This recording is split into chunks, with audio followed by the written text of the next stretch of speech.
ስትቀርበው ለራቀህ አትጨነቅ። ውድ ነገር ያለ ቦታው ርካሽ ነውና። ስታምነው ለከዳህ አትጨነቅ። ታማኝ በመሆንህ አሸንፈሃልና። ስትፈልገው ባጣኸው አትጨነቅ።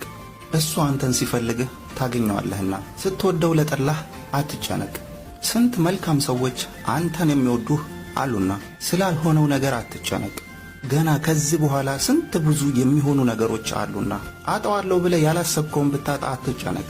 ምክንያቱም አገኘዋለሁ ብለህ ያላሰብከውን ታገኘዋለህና። ያሰብከው ባይሆን ቢቀር አትጨነቅ። ምክንያቱም ፈጣሪ ያላሰብከውን ይሰጥሃልና። ፍቅር ስትሰጠው ፍቅር ለማይሰጥህ አትጨነቅ። ምናልባት ፈጣሪ ምርጥና ደስ የሚል የፍቅር ታሪክ እየጻፈልህ ይሆናልና። ወዳጄ በከንቱ አታስብ። ከንቲ ተሐልም ለይ አይኮን ኩልክን ይቅሬታ ናደይ ካባይ ስባህ ግኺ አይረኸብክን ይቅሬታን ማማዬ ዝተጠበኽዮ ካልእ እንድለዩ ልዕሊ ሰብ ክኸውን እፍትንን ሞቕ ይብፅዓኒ ስደትን ፈተናን ሓሳብ ጽምዋን ይደራረቡኒ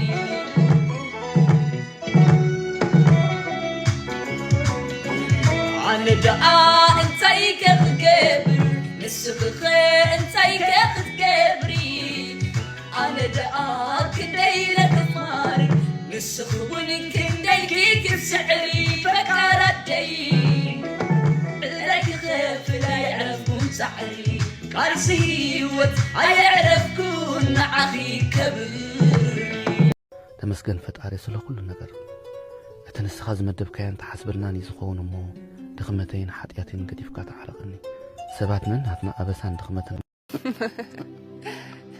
ኩሉ ሻስ ተጓዒዝካ ሓደ ኢልካ ምጅማር ዘይተርፍ እዩ ከመይ ኣብ ህይወት ምስ ሓድሽ ስምዒት ምግጣም ኣይተርፍን እዚ ስምዒት ናይ ሓጎስ ይኹን ናይ ሓዘን ምስ ነፍስኻ ክዋሓድ ከሎ ሓደ ኢልካ ትጅምር መውዓልካ ዝሃነፅካዮ ሃብቲ ብሓደ መዓልቲ ከኣኑ ይኽእል ሽዑ ናብራ ሓደ ኢልካ ትጅምር ተማሂርካ ስድራ ገዲፍካ ትስደድ ኣብቲ ዝኸድካዮ ሓደ ኢልካ ትጅምር ሓደ ኢልካ ምጅማር ድማ ብዙሕ ግጥም ኣብ ቅድሜኻ ኣሎ ነዚ ተጠማጢምካ እንተ ተዓዊትካ እውት ኮንካ መንባር እውን ይሕድሰካ እሞ ሓደ ኢልካ ትጅምር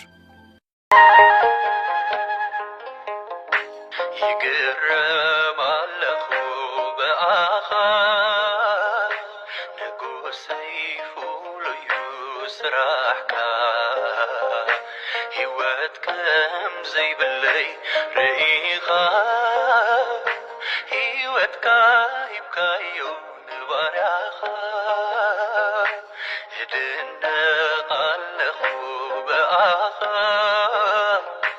ክርስቶስ ግሩ ጽሙዋይ መሪፀ እቲ ምንታይሲ ዘዝቐረብኮ ክርሃቐንን ክሃድመንን እምበር ግርነተይ ልውነተይ ርዩ ዝቐርበኒ ሰብ ስለ ዘይረኸቡ ኣብ ህይወትካ ቤንኻ ክትጓዓዝ ምስ ነፍስኻ ተረጋጊእኻ ንቕድሚት ክሳጎም ከለኻ ትዝበለፀ እዩ ብኩሉ ፈቲነ ፍቕሪ ክህብ ኢለ ትሕትና ክህብ ኢለ ኩሉ ፈቲነ ግን ምዃን ኣብዩ ኣብ ዘይኮነለይ ነገር ክነብር ስለ ዘይዘለ ከዓ እቲ በይነይ ዝጓዓዞ ዘለኹ ምስ ረኣኽዎ ደስ ኢሉኒ እሞ በይነይ ክጓዓዝ ምስ ነፍሰይ ክረዳዳእ ነፍሰይ ክፍቅር መሪፅ ኣለኹ እሱ ኢኻ ኣምላኽ ኢድካ ሰዲድካ ስለ ዝገበረልካን ዘይገበረልካን ነገር ኣመስግኑ እቲ ዝለመንካዮ እሞ ዘይሃበካ ዘበለ ንስለ ጽቡቕካን ሰናይንካን ምዃኑ ኣሚንካ ተመስገን በል ንዓኻ ኣሚኑ ሓገዝካ ደልዩ ንዝቐረበካ ዘበለ ኣይትንዓቆ ሓግዞ ምኽንያቱ ሓደ መዓልቲ ንስኻ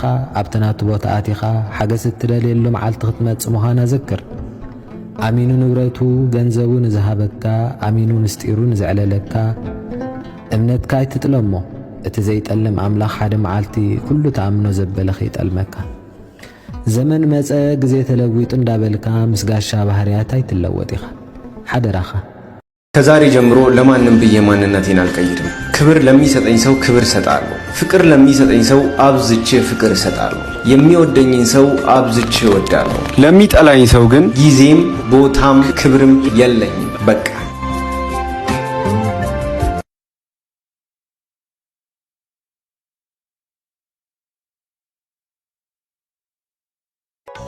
ክሳብቲ ናይ ውሽጠይ ድላይ ወይ ራእይ ዝጭብጥ ነዊሕ ግዜ ንሃልክን ክሓተኒ እዩ ማዕረ ማዕረኡ ድማ ምሳይ ዝጓዓዙ ሽግራት እውን ክህልውን እዮም ይኹን እምበር ኢደይ ብዘይምሃብ ዕልመይ ንምግሃድ ጉዕዘይ ክቕፅል እየ ለላዕሚ ዝኾኑ ብድሆታት ከጋጥሙን እዮም ተስፋይ ክበርኸ እየ ናተይ ዝበልክዎም ሰባት ክረሕቑን እዮም ንጽምዋይ ክስዕረ እየ ዝኣመንክዎም ሰባት ብዘይተጸበቕዎም መንገዲ ክጠልሙን እዮም ኣይሕዘሎምን እየ ርግዝ ከዓቢ ጀሚሮ